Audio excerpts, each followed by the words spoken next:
ઉપર ઉપસ્થિત સર્વે મહાનુભાવો, આમંત્રિત મહેમાનો તથા વિદ્યાર્થીઓ અને વિદ્યાર્થીઓને, જે લો કોલેજમાં હમણાં બધાને જે મેડલ અર્પણ થયા, એમને એક રમૂજમાં હું જો વાક્ય કહીશ અને મારા આ ઉદ્બોધનના સ્ટાર્ટિંગ પોઈન્ટ પર હું કહીશ તો હું વ્યવસાય વકીલ છું અને વકીલ જ્યાં સુધી ફી ના મળે ત્યાં સુધી કશું બોલે નહીં. આ એક નિયમ છે. વકીલને ફી મળે પછી એનું ઉદ્બોધન ચાલુ થાય. પણ અત્રે જે આ કાર્યક્રમનું આયોજન કર્યું છે તેમાં ફીનો બહુ સવાલ હોઈ શકે નહીં, કારણ કે આ નવા નવા સ્ટુડન્ટ્સને પ્રોત્સાહન આપવા માટેનો આ સુંદર પ્રસંગ છે. એટલા માટે એ વાત ભૂલી અને હું આગળ જોઉં તો પહેલાંમાં પહેલું તો જે અગાઉના વક્તાઓ કહી ગયા મારા માટે કે 3 દાયકાથી વકીલાત, પણ મારે એમાં 1 દાયકો અને બીજા 2 વર્ષ ઉમેરવા પડશે, કારણ કે આ 42મું વર્ષ મારી વકીલાત.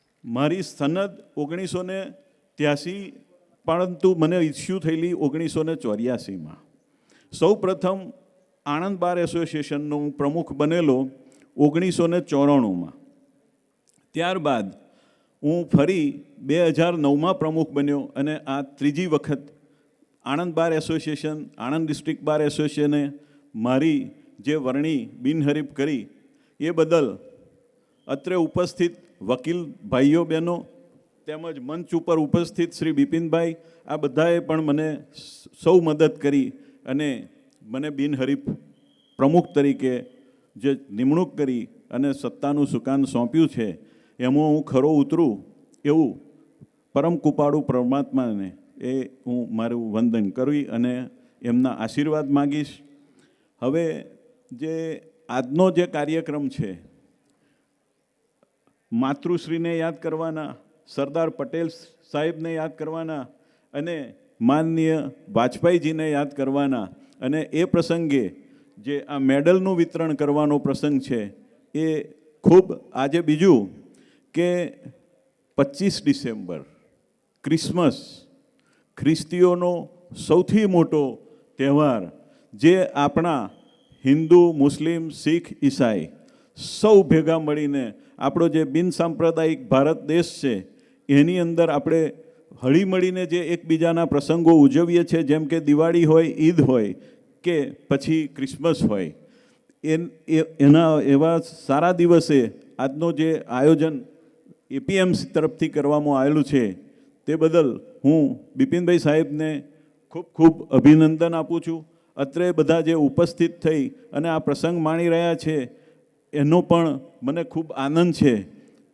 અને ભવિષ્ય મારે આ જે લો સ્ટુડન્ટ્સ છે, LLB, LLM વાળા, અમારા તરફથી કોઈ પણ પ્રકારની મદદ કે કોઈ પણ એડવાઇસ જો જોઈતી હોય તો મારા દરવાજા ખુલ્લા છે. તેમજ હમણાં મેં બિપિનભાઈ સાહેબને એક વિનંતી કરી કે હું અને હાલ સ્વર્ગસ્થ સીજી પટેલ એક વખત અહીંયા મોક કોર્ટનું આયોજન કરવામાં આવેલું અને સફળતાપૂર્વક છોકરાઓએ જે ખરેખર મેં મારા જમાનામાં, અમારા વખત તો આટલા સરસ તૈયાર અમે નહોતા થઈ શક્યા, કારણ કે પહેલું તો કોર્ટમાં જતો જ બીતા હતા આમ 1984માં, અને ડિસ્ટ્રિક્ટ કોર્ટમાં ડિસ્ટ્રિક્ટ જજ સમક્ષ ઉપસ્થિત થવું ને એટલે જાણ તાવ આવી જતો હોય એવું હતું તે વખત.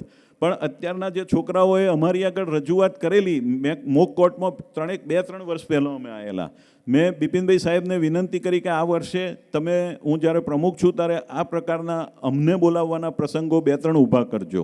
અમે ચોક્કસ સિનિયર વકીલો સાથે આવીશું. તેમજ અમારી જે ટીમ નવી ચૂંટાયેલી છે અત્રે ઉપસ્થિત છે ઉપપ્રમુખ શ્રી હિતેશભાઈ ચાવડા, પ્રશાંત ભાટિયા, તેમજ દીપક બેનીવાલ, તેમજ આ બહેનો છે, ભાઈઓ છે અમારી સાથે, ભૂમિ પંડ્યા છે, એ બધાને પણ તમે અમે જરૂર પડશે તો ચોક્કસ અહીંયા સેવા આપીશું. તેમજ કોઈ જે કાયદાના જે છે, તમારી જોડે પ્રોફેસરો તો છે જ, તે છતાંય એક ઇન્વાઇટી ઓનરરી અમને તમે બોલાવશો તો અમે ચોક્કસ આવીશું, એવું બિપિનભાઈને હું અત્યારે ખાતરી આપું છું.